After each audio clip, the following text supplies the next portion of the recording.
It all started the day I bought what I thought would be my dream retreat, a quiet, old cabin tucked away in the Blue Ridge Mountains.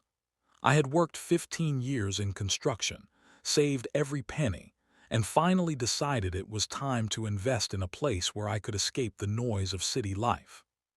The property listing said fixer-upper with a breathtaking view. And they weren't lying.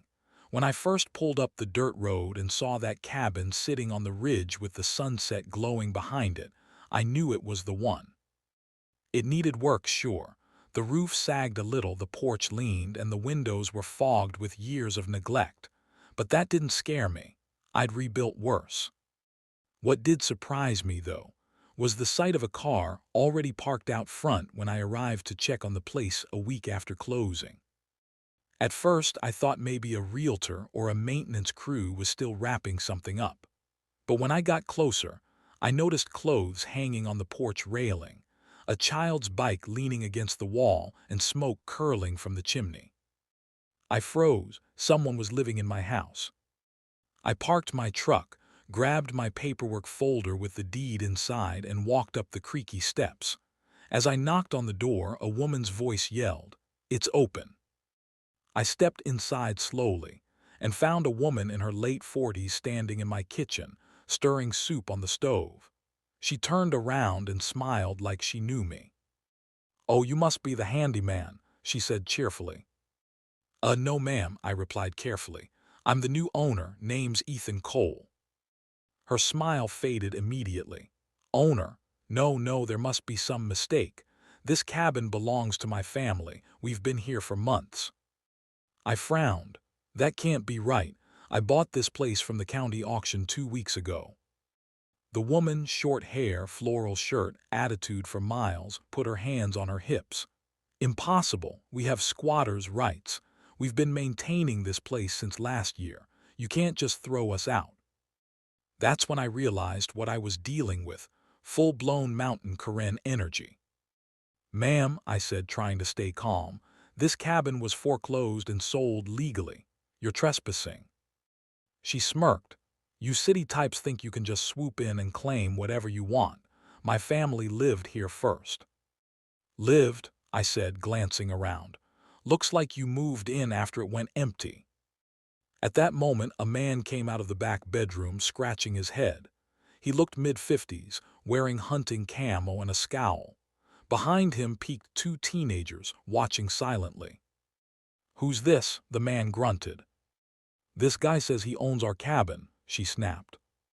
"Your cabin," I repeated. "Buddy, I have the deed right here." I pulled the papers from my folder and placed them on the table. He didn't even look at them. Instead, he puffed out his chest and said, "Well, around here, we take care of the land, not the banks. You ain't kicking us out." I could feel my patience thinning. "Sir, I'm giving you a chance to pack up and leave peacefully. Otherwise, I'll have to call the sheriff." Karen scoffed loudly. "Go ahead, sheriff's my cousin." "Oh, great." I stepped outside, pulled out my phone, and called the county sheriff's office anyway.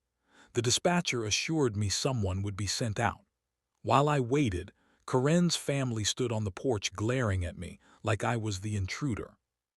When the deputy finally arrived, an older man with mirrored sunglasses and a calm drawl, he listened to both sides. I showed him the deed and auction receipt. Karen waved around an old envelope with "mail to resident" written on it, claiming it proved she lived there. The deputy sighed. "Ma'am, this property legally belongs to Mr. Cole. You need to vacate." Karen snapped. "So what, you're just gonna throw a family out into the cold?" "Ma'am, you've been here unlawfully," he said evenly. "You have 48 hours to leave." Karen looked ready to explode. "This isn't over," she shouted as I walked back to my truck. 2 days later, I returned, expecting the place to be empty. Instead, I found a "No Trespassing, Private Family Property" sign nailed to the gate. My front door had been locked from the inside, and smoke was coming from the chimney again. I couldn't believe it, they were still there. I called the sheriff again, but this time the response was slower. When deputies finally arrived, Corinne came out crying hysterically, yelling about how I was harassing a poor family and destroying their home. The deputies tried to calm her down, but it was clear she was manipulating the situation.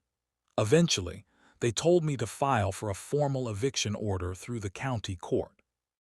That process took 3 more weeks. During that time, I'd drive by and see her husband chopping wood like he owned the place, her kids running around my yard, and a welcome to the Henderson cabin sign nailed to my tree. They even painted my porch bright pink. I was fuming, but I stayed patient. I had one advantage they didn't know about. I still had the utilities in my name. So one chilly evening I made a couple of calls. Within 24 hours, no water, no power, no heat. The next morning I got a call from Corinne herself. "You can't just turn off our utilities.